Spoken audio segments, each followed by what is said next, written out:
Crece el rechazo al salario diferenciado tras su sorpresiva aprobación la semana pasada y pese a sentencia de la Corte de Constitucionalidad. Gobierno teme un aumento de los vuelos diarios con deportados desde Estados Unidos.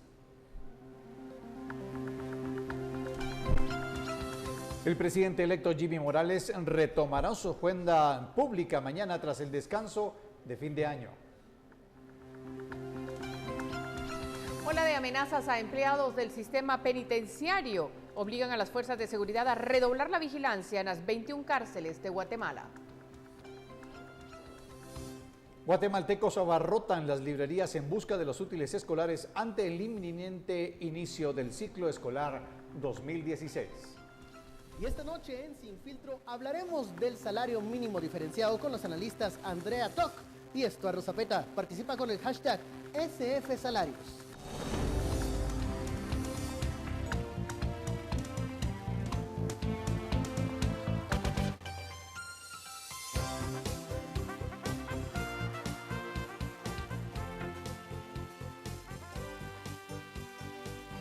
Esta es la emisión estelar de Noticiero Guatevisión con María Luisa Gómez y Emilio Gracias. Sudagrip, la vida es mejor sin gripe, presenta.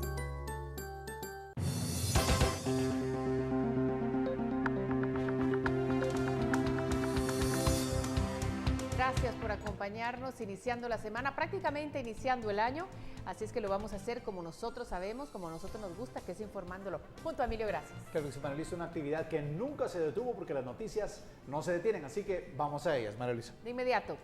Vamos a hablar en este momento del salario diferenciado que ha generado diferentes reacciones que costaron el puesto a Marlon García como viceministro. El procurador de los derechos humanos dice que hubo una violación a los derechos humanos y laborales, como a una sentencia de la Corte de Constitucionalidad. El entonces viceministro Marlon García fue citado a la Casa Presidencial el 29 de diciembre para la firma de 4 acuerdos, entre ellos el de salario diferenciado. La Comisión Nacional de Salario pues no se había pronunciado con relación a ellos y que había que validarlos y consensuar en el diálogo con los actores sociales. Así como la sentencia de la Corte de Constitucionalidad con un voto disidente del entonces magistrado Alejandro Maldonado y agotar los procesos administrativos y del Código de Trabajo. Ya los acuerdos estaban firmados y que yo debía, por mandato legal, que proceder al refrendo de la firma, a refrendar la firma, señor presidente, junto con el secretario general. Entonces le indicamos al señor secretario que manteníamos la posición. Esta acción le costó su puesto de trabajo y su sustituto Rolando Figueroa firmó el acuerdo. Por los medios, por ustedes, me entero yo que había sido removido del cargo por decisión presidencial, que me pareció muy inquietante porque ante la remoción de mi persona en el cargo, quien debía firmar, y en ese caso el viceministro con mayor antigüedad era el ingeniero José Antonio López Rojas. La notificación llegó al despacho el 30 de diciembre. Oficialmente hasta hoy recibo la notificación y voy a proceder a entregar el cargo hoy. Aunque me están requiriendo de que firme la entrega de cargo con fecha 30, no lo voy a hacer. Ahora entregó el teléfono celular que le correspondía, entre otras atribuciones. En tanto, el procurador de los derechos humanos dijo que se violan los derechos laborales y humanos. Estos siempre deben ser progresivos. Que debiera ser un mínimo, por lo menos, y la otra, que debieron haber existido estudios que establecieran que con este salario mínimo, que hoy será como de 1.600, es lo que están acordando, sí les permite una subsistencia y una calidad de vida digna. También agregó que el ministro de Trabajo ha tomado su decisión para seguir o no en su puesto y en su momento lo hará público. García recibió el apoyo de sindicatos de trabajadores. Por una Guatemala en paz, Ana Lucía Morales y Rafael Ovalle. Ahora le presentamos los argumentos de parte y contraparte sobre el salario diferenciado.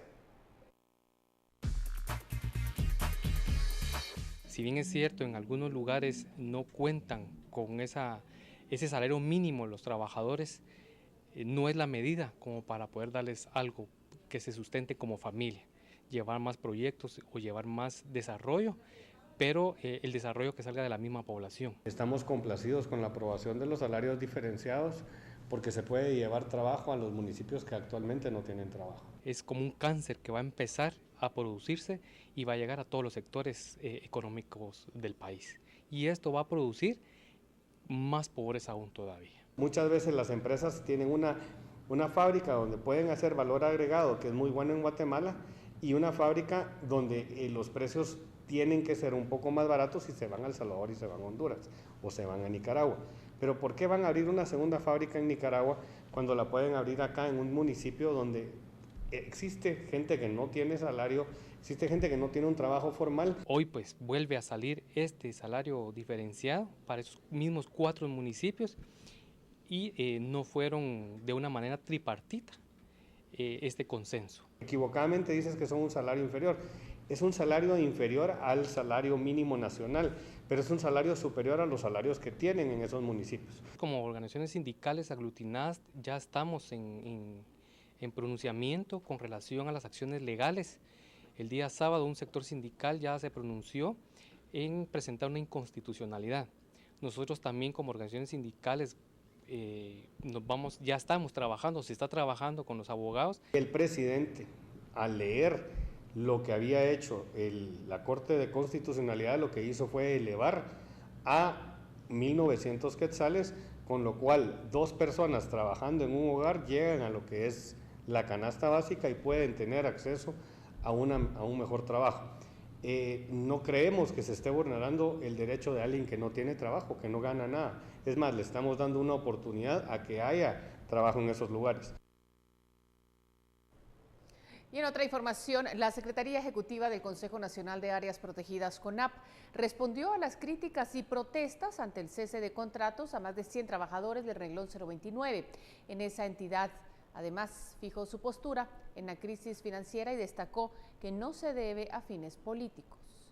Derivado de la crisis que atraviesa el Estado, el Consejo Nacional de Áreas Protegidas, CONAP, no es la excepción, ya que en diciembre cesaron contratos laborales a más de un centenar de trabajadores de esa entidad, lo que ha generado críticas y protestas hasta indicar que han violentado los derechos y garantías constitucionales de los afectados. Ante ello, la Secretaría Ejecutiva del Consejo Nacional de Áreas Protegidas fijó su postura e indicó que en un ataque de desinformación por parte de ex colaboradores a quienes es imposible renovarles el contrato laboral a causa de la falta de disponibilidad presupuestaria para este año. El CONAP, como ustedes saben, también ha tenido un recorte de personal derivado de esa crisis financiera, en el cual el presupuesto que le fue de alguna manera se le fue devaluado en términos de su condición presupuestaria fue de aproximadamente un poco más de 9 millones, que afecta principalmente al renglón 029, lo cual limita realmente a la institución a continuar con el grosso de contrataciones que anualmente se venían realizando.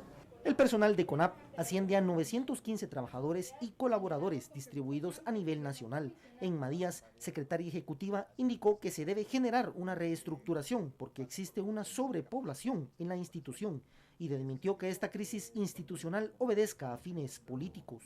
De hecho, nosotros hemos escuchado varios otros nombres, ¿verdad? Y yo creo que el 14 es el día que vamos a tener más certeza de quién va a quedar. Sin embargo, quiero dejar claro que no hemos recibido ninguna instrucción de ninguna parte para hacer ningún tipo de bajas de contrataciones, sino que más bien esto se deriva principalmente a la baja de presupuesto. Finalizó enviando un mensaje donde necesita cumplir con los compromisos pactados para el resguardo de las áreas protegidas en el país. Por una Guatemala en paz, Cristian Martínez y Emilio Artiga. Y los hospitales públicos inician el 2016 con una deuda con los proveedores de 150 millones de quetzales. Los hospitales San Juan de Dios y Roosevelt permanecieron este fin de año con las consultas externas a disposición de sus pacientes e iniciaron este año con un 80% de abastecimiento. En abastecimiento seguimos teniendo problemas, ¿verdad? Como todo el año pasado, porque es parte todavía del reflejo de eso. Pero sí teníamos suficiente, digamos, insumos para darle tratamiento a las personas que vinieran en esos días. Logramos un abastecimiento que supera el 85%. Médico quirúrgico volvimos a estar arriba del 80%, que no habíamos estado. Tuvimos algunos problemas con cosas muy específicas, pero a la fecha estamos abastecidos. Sin embargo, ambos hospitales arrastran deudas con proveedores del 2015. El San Juan de Dios debe 50 millones de quetzales y el Hospital Roosevelt 100 millones de quetzales. y eso obviamente va a volver a repercutir este año si no se toman medidas de hecho iniciales fuertes por parte del ministerio, es contraer esa deuda y hacer el pago a través de finanzas. Estamos otra vez sobre los 100 millones de deuda. Vamos a entrar con esa deuda el otro año con un presupuesto disminuido. Nos bajaron 58 millones de quetzales de presupuesto. Los hospitales necesitan al menos un presupuesto de 600 millones de quetzales para funcionar de una manera excelente. En el 2015 les asignaron un presupuesto de 300 millones de quetzales, de los cuales 100 millones se utilizaron para pagar deudas del 2014, 149 millones para pagar sueldos y el resto para abastecimiento. Por una Guatemala en paz, Ana Lucía Castillo y Noé Medina. Sudagrip. La vida es mejor sin gripe. Presentó.